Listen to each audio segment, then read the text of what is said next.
خود بخاری کا لفظ ہے، فرمایا ارسلت الی الخلق، فرمایا میں صرف انسانوں کا نہیں، جس کو اللہ نے پیدا کیا ہے میں ان سب کا رسول بن کے دنیا میں آیا، سب کا رسول بن کے میں دنیا میں آیا ہوں. تو ان آیات کے اندر اللہ تبارک و تعالیٰ نے رسول کریم علیہ السلام کی ان ساری عظمتوں کو بیان فرمایا. آیت نمبر 160 میں موسیٰ علیہ السلام کے پتھر پر ضرب لگانے اور ان کی قوم کے 12 قبیلوں کے لیے 12 چشمے جاری ہونے کے معجزے، اور پھر بادل کے سایہ کرنے والا معجزہ، من اور سلوہ کے اترنے کا بیان بھی فرمایا، اور اس کے بعد اس امر کا بیان بھی فرمایا کہ بنی اسرائیل کو حکم ہوا کہ معافی مانگتے ہوئے اور سجدہ کرتے ہوئے بیت المقدس میں داخل ہو جاؤ، مگر انہوں نے اس مسئلے میں بھی تعریف کر دی، اس کو بھی بدل دیا. مزید بتایا کہ سمندر کے کنارے جو ایک بستی تھی، انہیں ہفتے کے دن وہاں مچھلیاں پکڑنے سے منع کیا گیا تھا، مگر انہوں نے اللہ کے حکم کی نافرمانی کی، سوائے ایک گروہ کے. بنی اسرائیل کی نافرمانیوں کے باعث اللہ نے ان کی صورتوں کو بدل دیا. ایک شخص نے ایک بزرگ سے پوچھا کہ نبی پاک علیہ السلام کی رحمت سے ہمیں کیا ملا ہے؟ معاذ اللہ، اگر میں ابھی پوچھوں کہ حضور کی رحمت سے کیا ملا ہے، تو بزرگ کہنے لگے کہ اس طرح کر، شام کو گھر جانا اور آئینے کے آگے کھڑے ہونا اور اپنے پچھلی زندگی کے سارے اعمال دیکھنا اور پھر اپنا چہرہ دیکھنا، اگر بدلا نہیں نہ تو سمجھ لے میرے رسول کی رحمت سے حصہ ملا ہوا ہے، تجھے میرے کریم محبوب کی رحمت سے حصہ ملا ہوا ہے. ورنہ وہ نافرمانی کرتے تھے تو ان کے چہرے بدل جاتے تھے، دروازوں پہ لکھا جاتا تھا. سنگیو بتاؤ نا، اگر آج بھی یہ حال ہو تو کون کسی کو منہ دکھانے کے قابل رہے؟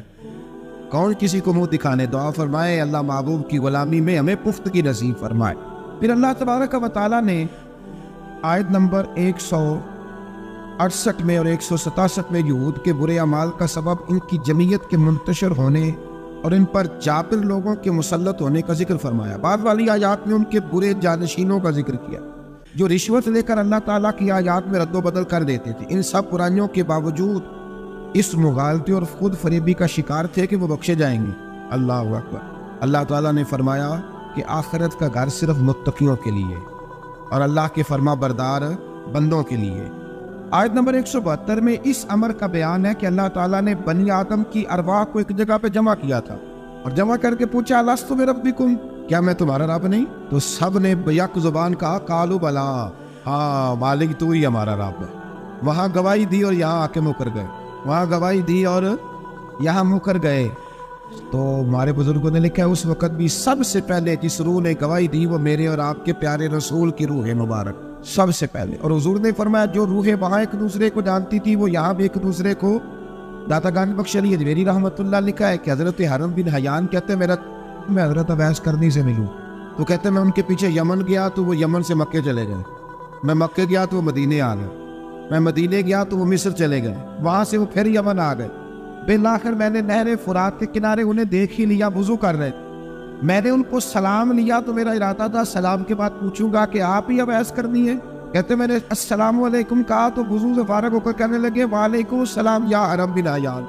تو میں نے کہا حضور آپ مجھے کیسے جانتے ہیں؟ میں تو پہلی دفعہ ملا ہوں. کہنے لگے میں اویس کرنی ہوں، تو حرم بن حیان ہے، میں تجھے جانتا ہوں. کہا حضور کس طرح؟ فرمایا عارف تو روحی من روحی کا، میری روح تیری روح کی واقف ہے، میری روح تیری روح کی. کن فیکون تے کل دی گل ہے. وہ درویش نے کہا تھا نا کن فیکون تے کل دی گل ہے، اسی اگے پریت رلائی. ہمارا تو پرانا جرانہ ہے بھائی، کن فیکون تے کل دی گل ہے. اللہ تبارک و تعالیٰ سمجھنے کی توفیق عطا فرمائے. یہاں بڑے لطیف نقطے ہیں، بڑی باتیں ہیں، اور انشاءاللہ تعالیٰ کسی وقت کریں گے. اس آیت پہ بڑا کچھ لکھا ہے ہمارے بزرگوں نے اور کمال کر دیا جس نے جو لکھا. بہرحال پھر آگے چل کے اللہ تعالیٰ نے ارشاد فرمایا آیت نمبر 175 میں بغیر نام لیے ایک شخص کا ذکر فرمایا. بعض بزرگوں نے کہا وہ بلم بن بورا ہے، اور بعض نے کہا امیہ بن خلف ہے، بعض نے کہا ابو عامر فاسق ہے.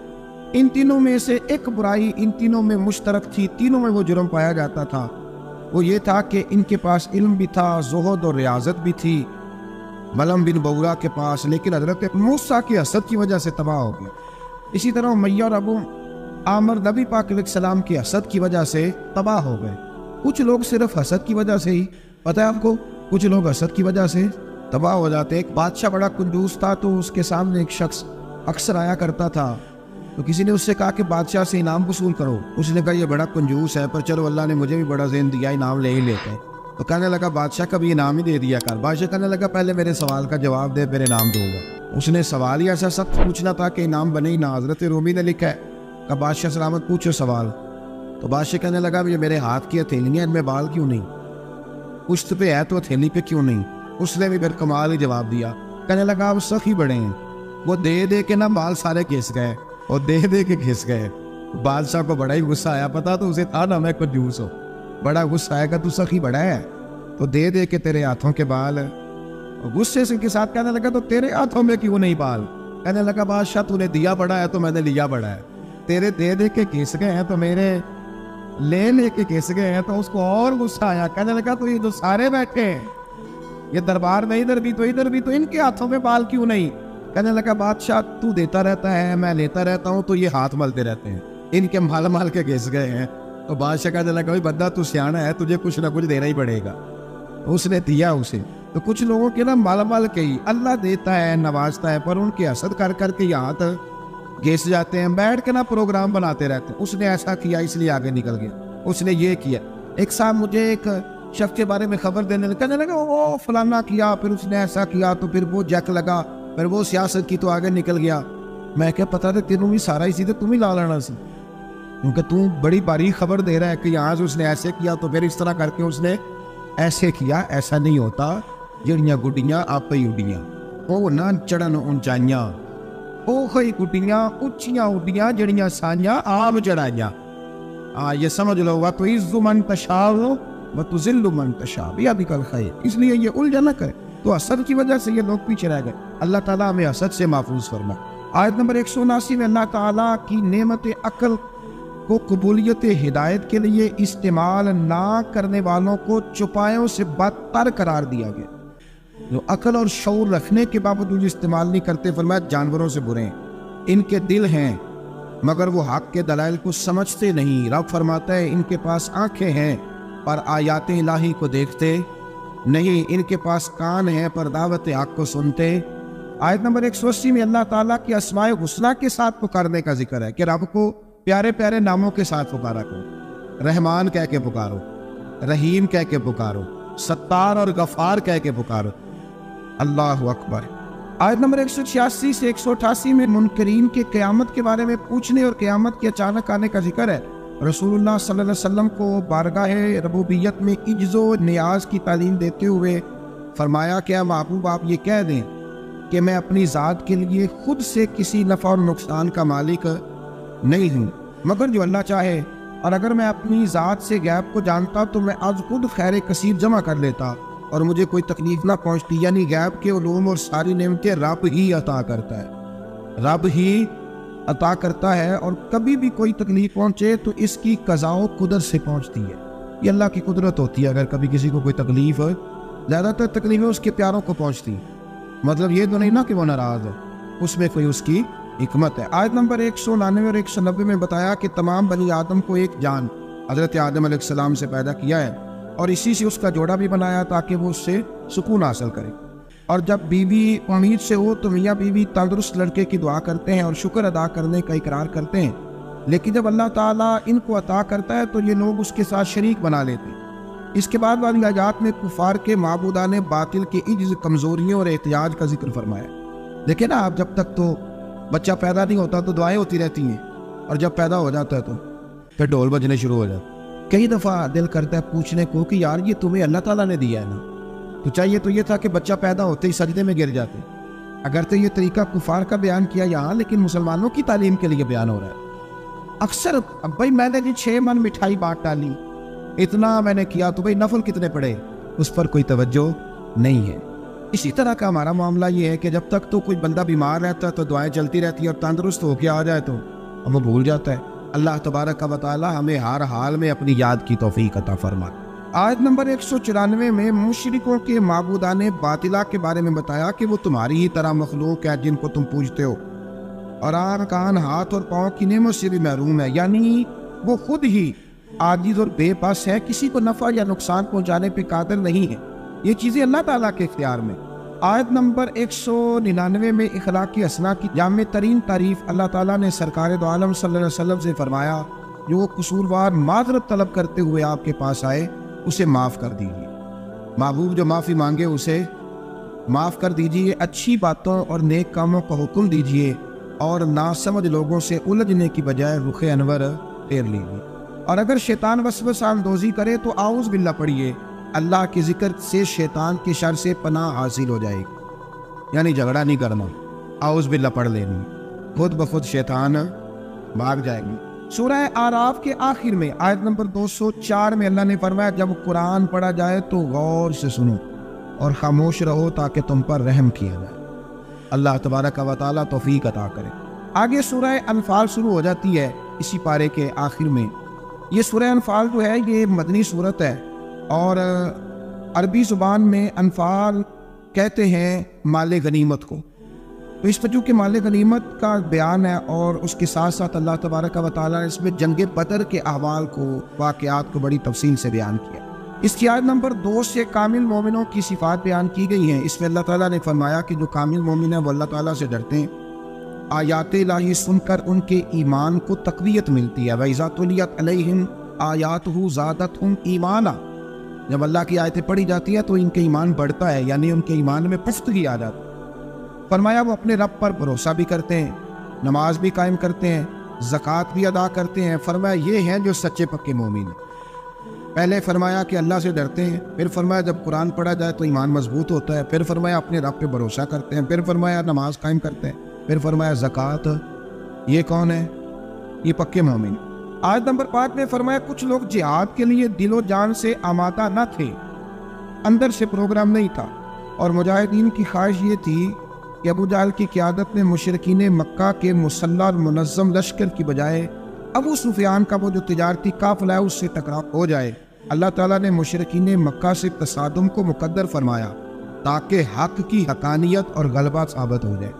اگرچہ کچھ لوگوں کا ارادہ یہی تھا کہ جنگ بدر میں ابو جہل کے لشکر سے ٹکرانا، آپ کو پتہ ہے نا کہ ابو سفیان قافلہ لے کے آ رہا تھا، اس کے لیے مسلمان نکلے تھے، وہ تو بچ کے نکل گیا، پھر ابو جہل 1000 کا لشکر لے کے آ گیا۔ تو اللہ فرماتے ہیں کہ اللہ نے اس لیے تمہارا ان سے مقابلہ کرایا تاکہ اللہ حق کو واضح کر دے۔ آیت نمبر 9 سے لے کر 24 تک بتایا گیا ہے کہ اللہ تعالیٰ نے بدر میں مجاہدین کے اطمینان قلب کے لیے اور فتح کی بشارت کے طور پر فرشتے نصرت کے لیے بھیجے۔ فرشتے آئے مدد کرنے۔ میدان بدر میں سخت زمین اور پانی کے چشموں پر کفار کے پاس تھے، اور نرم زمین جس پر چلنا دشوار تھا مسلمانوں کے پاس تھی، اور پانی کی بھی قلت تھی، جس کی وجہ سے مسلمانوں کے دلوں میں طرح طرح کے وہم پیدا ہوتے تھے۔ اللہ تعالیٰ نے بارش برسائی، مسلمانوں نے وافر پانی جمع کر لیا، اور ان کی شرعی اور طبی ضروریات بھی پوری ہوئی۔ شرعی ضرورت کون سی ہوتی ہے جی؟ پانی کی، وضو کرنا، غسل کرنا، یہ کون سی ضرورت ہے؟ اور طبی ہے کہ پانی کا پینا۔ اور دلوں کو بھی اطمینان ملا کہ اللہ نے بارش عطا کر دی۔ اللہ تعالیٰ نے میدان جہاد میں پسپائی اختیار کرنے والوں کو اپنے غضب کا حقدار قرار دیا۔ میدان بدر میں رسول اللہ صلی اللہ علیہ وسلم نے مٹھی میں ریت لے کر کافروں کی جانب پھینکی، مٹھی میں پکڑ کے حضور نے پھینکی تو فرمایا یہ لوگ رسوا ہو جائیں، یہ ریت ان کی آنکھوں میں جا پڑی۔ اللہ تعالیٰ نے فرمایا کہ اے رسول صلی اللہ علیہ وسلم، وہ خاک آپ نے نہیں پھینکی بلکہ وہ تو اللہ نے پھینکی ہے۔ جس وقت آپ نے پھینکی تھی لیکن در حقیقت وہ اللہ نے پھینکی۔ کہا محبوبہ تو نے نہیں پھینکی، اور میں نے پھینکی ہے، اس لیے کہ ہاتھ تھیرے تھے، طاقت خدائی تھی، طاقت خدائی تھی۔ تو اس طرح اگر حضور کسی کی مدد کرتے ہیں، مشکل کشائی فرماتے ہیں، تو دراصل وہ کون کر رہا ہے؟ اللہ۔ اللہ تعالیٰ نے بدر کو فیصلہ کل جنگ قرار دیا، اور مسلمانوں سے فرمایا اے ایمان والو، اللہ اور اس کے رسول کے بلانے پر فوراً حاضر ہو جایا کرو جب رسول تمہیں اس چیز کی طرف بلائیں جو تمہارے لیے حیات آفری ہے۔ یہ آیت نمبر آج جا کے ملاحظہ کیجئے گا 24، اور پھر اس کی تفسیر جس نے بھی لکھی ہے نا وہ پڑھ لیجئے گا۔ اتنا وقت نہیں کہ میں تفسیر میں جاؤں، جب بھی اللہ رسول بلائے فوراً حاضر ہو جاؤ۔ حالانکہ اللہ تو بلاتا ہی نہیں، بلایا کون کرتے تھے؟ نبی کریم علیہ السلام۔ حضرت سعید بن معلہ رضی اللہ تعالیٰ عنہ کہتے ہیں میں نماز پڑھ رہا تھا تو حضور نے بلایا، میں جلدی سے نماز پڑھ کے فارغ ہو کے حاضر ہوا تو حضور نے فرمایا میں نے بلایا تو آیا کیوں نہیں؟ عرض کی حضور نماز پڑھ رہا تھا، اور میں نماز پڑھتا تو قرآن نہیں پڑھتا۔ سورہ انفال میں رب فرماتا ہے جب میرا رسول بلائے فوراً حاضر ہو جایا کرو، یعنی معنی یہ ہے کہ نماز توڑ کے آنا چاہیے تھا، یہاں میرے اعلیٰ حضرت نے لکھا ہے حضور بلائے تو نماز چھوڑ کے چلا جا اور واپس آ کے نہ جہاں سے چھوڑی تھی وہیں سے شروع کر لے. سجدہ صاحب کی بھی ضرورت نہیں، تو نماز مکمل کر لے. جتنی دیر تو مصطفیٰ کی بارگاہ میں حاضر تھا سمجھ لے میں رب کی عبادت میں ہی موجود. ہاں اس لیے اقبال نے کہا تھا آزاد وزل سے تیرے عشق کا ترانہ بنی، اور نماز تو اس کے نظارے کا ایک بہانہ بنی. اور ادائے دید سراپا نیاز تھی تیری، بس کسی کو دیکھتے رہنا نماز تھی تیری. ادائے دید سراپا نیاز تھی تیری، اور کسی کو دیکھتے رہنا یہ نماز تھی تیری. آیت نمبر 25 میں فرمایا یہ مت سمجھنا کہ ظالموں کے فتنے کا وبال صرف ان لوگوں تک محدود رہے گا. اگر عمل بالمعروف اور نہی عن المنکر کا عمل رک گیا تو اس کے اثرات باقی معاشرے کو بھی بھگتنے پڑیں گے. یہ آیت نمبر 25 ہے. اگر نیکی کا حکم دینا چھوڑ دیا جائے، برائی سے منع کرنا چھوڑ دیا جائے، تو اس کا وبال صرف ان لوگوں پہ نہیں پڑتا، سارے معاشرے پہ پڑتا ہے. لوگ سمجھتے ہیں کہ ان درسوں کی، ان تقریروں کی، ان وعظوں کی کوئی اہمیت نہیں. یہ پڑھو رب کا قرآن. رب فرماتا ہے کہ اگر تم یہ کام چھوڑ دو گے تو ساری قوم وبال میں آ جائے. یہ تو فرض کفایہ ادا ہوتا ہے. بڑے سارے لوگوں کی طرف سے یہ معاملہ، یہ قرآن پڑھ رہا ہوں، قرآن پاک واضح آیات میں یہ حکم ہے. لوگ کہتے ہیں جی اتنا سال ہو گئے درس دیتے پھر لوگ بدلے کیوں نہیں؟ تو میں نے کہا ہمارے ذمہ اذان پڑھنا ہے، بندوق لے کے لوگوں کو لانا نہیں. ہم اذان دیتے رہیں گے، پھر جسے اللہ توفیق دے گا وہ انشاءاللہ نماز بھی پڑھ ہی لے گا. مؤذن کی ڈیوٹی ہے کہ وہ اذان پڑھے، اس کی یہ ڈیوٹی نہیں کہ بندوق لے کے جائے اور لوگوں کو گھروں سے نکال کے لائے. آیت نمبر 26 میں ہجرت سے پہلے مسلمانوں کی بے بسی اور بعد میں اللہ کی مدد سے مضبوط ہونے اور اس نعمت پر اللہ کا شکر ادا کرنے کا بیان ہے. مزید فرمایا کہ اللہ اور اس کے رسول سے خیانت نہ کرو. یا ایھا الذین آمنوا لا تخونوا اللہ والرسول. فرمایا اللہ اور اس کے رسول سے خیانت، یہ آیت نمبر 27 ہے. اور فرمایا اپنی امانتوں میں بھی خیانت نہ کرو اگر کہ تم جانتے ہو اللہ رسول سے خیانت کیا ہوتی. تو اس آیت کے تحت حضرت عبداللہ ابن عباس فرمایا کرتے تھے جس نے فرض چھوڑے اس نے اللہ سے خیانت کی، اور جس نے سنت کو چھوڑا اس نے نبی پاک سے خیانت کی. اللہ تعالیٰ فرض ادا کرنے کی بھی توفیق دے اور مصطفیٰ کی سنت کا پیار بھی عطا فرمائے. آیت نمبر 30 میں ہجرت کے موقع پر مشرکین مکہ نے اپنی پارلیمنٹ میں، دارالندوہ جو ان کی پارلیمنٹ تھی جس میں وہ بیٹھتے تھے، رسول اللہ صلی اللہ علیہ وسلم کے بارے میں وہاں بیٹھ کے جو مشاورت کی تھی اس کے احوال اللہ نے بیان کرتے ہوئے فرمایا اس وقت کو یاد کرو جب کافر آپ کے خلاف سازشیں کر رہے تھے تاکہ آپ کو قید کریں یا معاذ اللہ ثم معاذ اللہ قتل کریں یا جلا وطن کریں. کیا خوبصورت انداز ہے. اللہ فرماتا ہے وہ اپنی سازشوں میں لگے ہوئے تھے اور اللہ تعالیٰ اپنی خفیہ تدبیر فرما رہا تھا، اور اللہ بہترین تدبیر کرنے والا ہے. کہتے ہیں جو میرے خلاف سازشیں کر رہے ہیں، میں نے کہا چھوڑ، تو رب کی مدد حاصل کر، اللہ بہترین تدبیر کرنے والا ہے. آیت نمبر 32 سے 35 میں فرمایا کفار مکہ اپنی سرکشی کی وجہ سے اس طرح کے مطالبات کرتے تھے کہ اگر آپ کے پاس یہ قرآن حق ہے تو اللہ سے دعا کیجیے کہ ہم پر آسمان سے پتھر برسائے یا ہمیں دردناک عذاب دے. یہ وہ کہا کرتے تھے، مگر اللہ نے فرمایا کیا محبوب جب تک آپ ان میں موجود ہیں اللہ انہیں عذاب نہیں دے گا. آد دو بھائی، جب تک آپ موجود ہیں اللہ عذاب. اور ایک جملہ اور سن لیں، میرا تو ایمان ہے کہ جب تک گنبد خضرا موجود ہے، جب تک گنبد خضرا موجود، اس دھرتی پہ عذاب. یہ دنیا ایک سمندر ہے مگر ساحل مدینہ ہے. یہ دنیا جل کے بجھ جاتی مگر حائل مدینہ ہے. یہ دنیا جل کے بجھ جاتی مگر یہ زمین پہ مدینہ ہے. اسی لیے تو ہر جگہ سبزہ اگتا ہے، ورنہ جو ہم کام کرتے ہیں وہ تو جل کے مرنے والے ہیں. تو فرمایا محبوب جب تک آپ موجود ہیں اللہ عذاب. اور سجنوں ذرا آنکھیں کھول کے سننا، اگر حضور موجود ہو، اگر حضور موجود ہو تو رب کافر کو عذاب نہیں دیتا تو محمد عربی کے غلاموں کو کیوں عذاب دے گا؟ جب ان کے دشمنوں کو عذاب نہیں دیتا ان کے ہوتے ہوئے. اسی لیے حضرت انس بن مالک نے پوچھ لیا تھا یا رسول اللہ قیامت والے دن کہاں تلاش کروں؟ موٹی بات ہی کر دی، ترمذی میں موجود ہے. حضور نے نہیں فرمایا کہ چل نماز روزہ سیدھا کر، مجھے ڈھونڈ کے کیا کرے گا. حضور کہاں تلاش کروں؟ اور میں حوض کوثر پہ آ جانا، امتیوں کو میں جام پلا رہا ہوں. حضور وہاں ملاقات نہ ہوئی، فرمایا میزان عمل پہ آ جانا، اعمال تول رہے ہوں گے میں دعائیں کر رہا ہوں. حضور وہاں ملاقات نہ ہوئی، فرمایا پل صراط پہ آ جانا، امت گزر رہی ہوگی میں دعائیں کر رہا ہوں. اور بریلی کے امام کہنے لگے پھر ہمیں کیا پریشانی ہے پل سے گزرنے کی؟ فرمانے لگے رضا اب پل سے وجد کرتے گزری، کہ ہے رب سلم صدائے محمد، تو کہ خدا کی رضا چاہتے ہیں تو عالم، خدا چاہتا ہے رضائے محمد صلی اللہ علیہ وسلم۔ پھر اللہ تبارک و تعالیٰ نے فرمایا اور جب تک وہ استغفار کر رہے ہیں تو بھی اللہ تعالیٰ ان کو عذاب نہیں دے گا۔ پھر فرمایا بیت اللہ کے پاس مشرکوں کی نماز آخر ہے کیا؟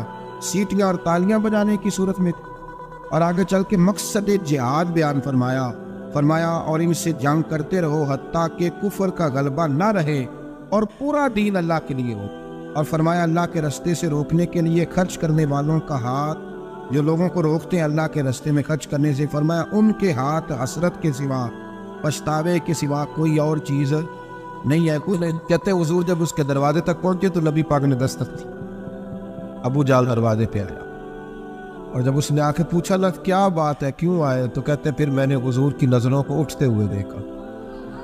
پھر اعلیٰ حضرت بولے، فرمانے لگے غضب سے ان کے خدا بچائے، غضب سے ان کے اللہ ہی بچائے جب حضور غضبناک ہو۔ فرمایا نظریں اٹھی اور نبی کریم فرمانے لگے تو غریبوں کا خون چھوڑ کر چودھری بننا چاہتا ہے؟ ان مسکینوں کی گردنیں جھکا کے غریب آدمی اب بول نہیں سکتا، انہیں پورا کہہ کے چودھری بننا چاہتا ہے؟ یہ تیری سرداری ہے، یہ تیرا کمال ہے؟ اس پردیسی کے پیسے دبا گیا، لا پیسے اس کے۔ اس نے ہاتھ باندھ لیے، کہنا جی میں ہونی نہیں آیا تھا، دوڑا گیا اندر۔ میرے رسول پاک کو اللہ نے روب عطا فرمایا۔ نبی پاک فرماتے ہیں میں 1 مہینہ دور ہوتا ہوں تو دشمن میرا پھر بھی ڈر رہا ہوں، یہ اللہ نے روب دیا محبوب پاک۔ ابھی لایا تھا، دوڑا گیا، گھر سے پیسے لایا، میرے کریم رسول نے نا وہ پیسے اس شخص کو تھمائے۔ ادھر سے ابو سفیان نے ایک جاسوس بھیجا تھا، جاؤ دیکھ کے آؤ ابو جہل کیا کرتا ہے، وہ بھی چھپ کے دیکھ رہا تھا۔ نبی کریم ابو جہل سے کہنے لگے تیری دوبارہ شکایت نہ آئے، کہنے لگا جی آئندہ احتیاط کروں گا۔ حضور میں پیسے اسے دیے۔ اب کسی شخص کی لوٹی ہوئی دولت مل جائے اور ڈوبے ہوئے خزانے نکل آئے تو کتنا راضی ہوتا ہے۔ حضور نے دیے تو خوش ہو گیا، دیکھو میرے محبوب کا کمال۔ یا کچھ لوگ نیکی کرتے ہیں تو پھر سواری بھی کرتے ہیں کہ اب روز میرا شکریہ ادا کر کیونکہ میں نے نیکی کی ہے۔ محبوب فرمانے لگے تو اگر کہے تو میں جاؤں، خود بھیک دے خود ہی کہے منگتے کا بھلا ہو، تو کہے تو جاؤں، کہے تو جاؤں۔ بیچارہ رو پڑ، کہنے لگا محبوبہ اس شانوں والی ماں کا نام پوچھ سکتا ہوں جس کے گھر میں تیرے جیسا لال آیا ہے؟ اس عظمتوں والے باپ کا نام جس نے تیرے جیسا لال جنا؟ محبوبہ وہ شانوں والا قبیلہ جس میں آپ آئے، آپ کا نام؟ حضور نے فرمایا نام چھوڑ، تجھے تکلیف ہوگی، یہ لوگ تجھے پریشان کریں گے، تو بس یہ پیسے رکھ۔ حضور اگلی گلی میں گئے تو جاسوس کہنے لگا ان کے پیچھے نہ جانا، یہ معاذ اللہ جادوگر ہے، ساحر ہے۔ اس نے ہاتھ جھٹکا، کہنے لگا دفع ہو جا، تو بھی جھوٹ بولتا ہے اور تیرے سارے سردار بھی جھوٹ بولتے ہیں، اگر کائنات میں کوئی سچا ہے تو وہ محمد عربی کی ذات سچی، یہ رسول کائنات، میرا اور آپ کا۔ جو بندہ کچھ نہیں نہ کر سکتا وہ کسی کو تسلی تو دے سکتا ہے کہ نہیں؟ اتنا تو ہو سکتا ہے نا۔ قرآن مجید نے کہا یا ایھا النبی انا ارسلناک شاہدا ومبشرا ونذیرا، میرے رسول پاک نا خوشخبریاں سنانے آ، ڈر سنانے آ۔ تھوڑا تھوڑا نا ایک دوسرے کا ہاتھ پکڑنا شروع کریں، چھوڑ دیں انتظار کرنا۔ مجھے بڑا اچھا لگا یہ لبیک فاؤنڈیشن جو ان دوستوں نے بنائی۔ دیکھو خیر کا کام کوئی بھی کرے نا، میری ایک طبیعت ہے، میں کہتا ہوں کہ میں یہاں آپ کے یہاں بیان کر رہا ہوں تو فیصل آباد میں جو بندہ اس وقت تقریر کر رہا ہے نا، مجھے اس کی تعریف کرنی چاہیے، اس لیے کہ میں یہیں کر سکتا ہوں اس وقت، وہاں جا کے نہیں کر سکتا۔ جو لاہور میں کر رہا ہے مجھے اس کو سپورٹ ہے۔ ہم پتہ کیا کرتے ہیں کہ خیر بس وہی ہے جو میرے پاس ہے، دائیں بائیں کچھ بھی نہیں۔ خدا مجھے ایسی خدائی نہ دے کہ اپنے سوا کچھ دکھائی نہ دے، ایسا نہ کرو۔ جتنا بھی جہاں بھی جو بھی اچھا کام کر رہا ہے اس کو سپورٹ کرے، اس سے نا ایک یونٹی پیدا ہو، ایک خوبصورتی آئے گی۔ تھوڑا تھوڑا پیار کرنا سیکھیں۔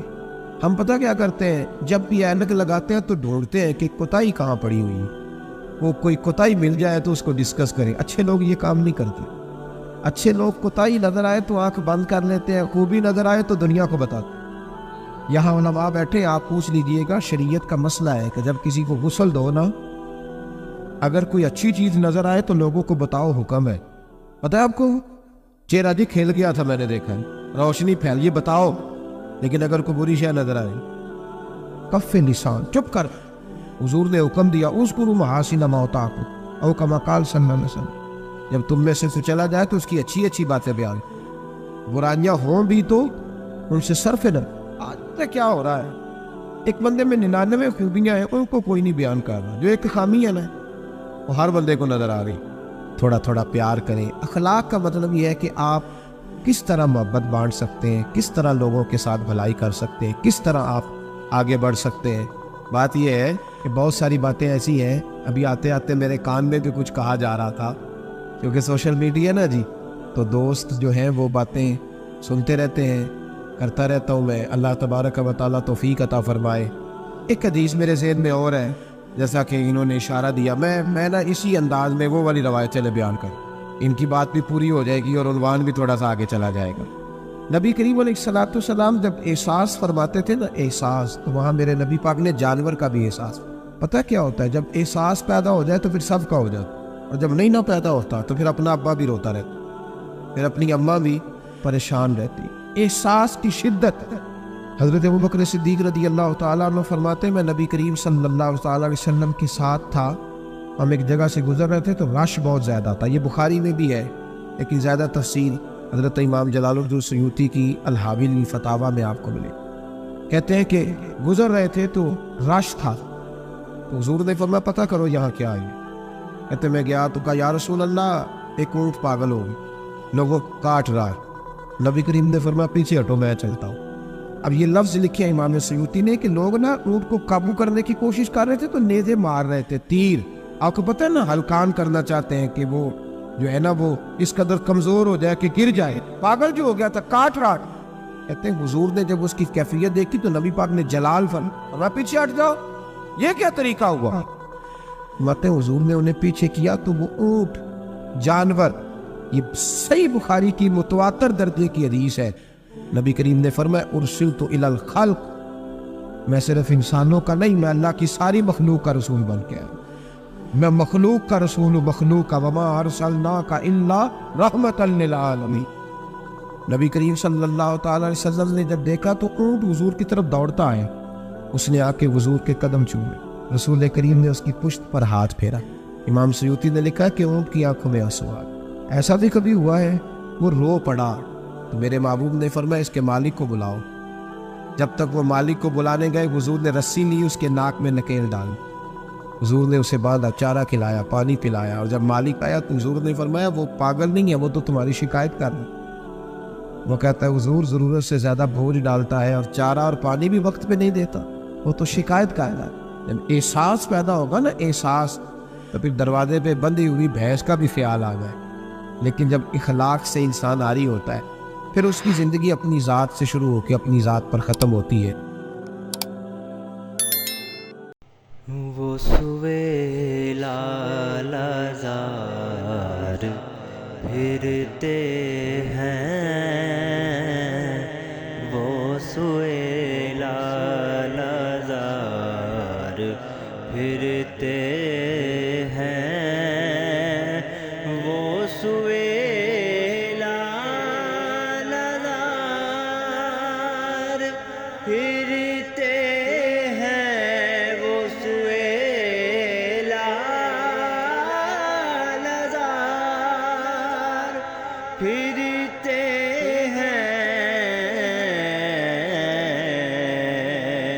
تیرے دل ہے بہار پھرتے ہیں, پھرتے ہیں, تیرے دن اے بہار پھرتے ہیں, تیرے دن اے بہار پھرتے ہیں.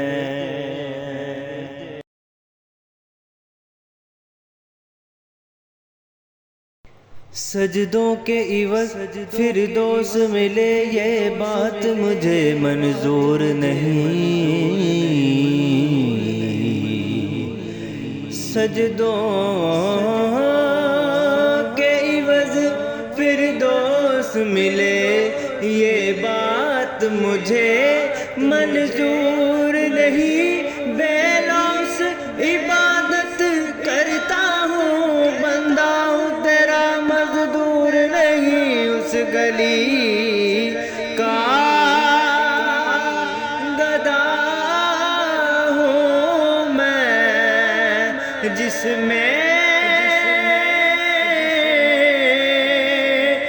گلی کا ہاں جتھے سونا عربی مدنی ماہی بڑے نازاں دے نال پھردا رہیا اس گلی کا گدا ہوں میں جس میں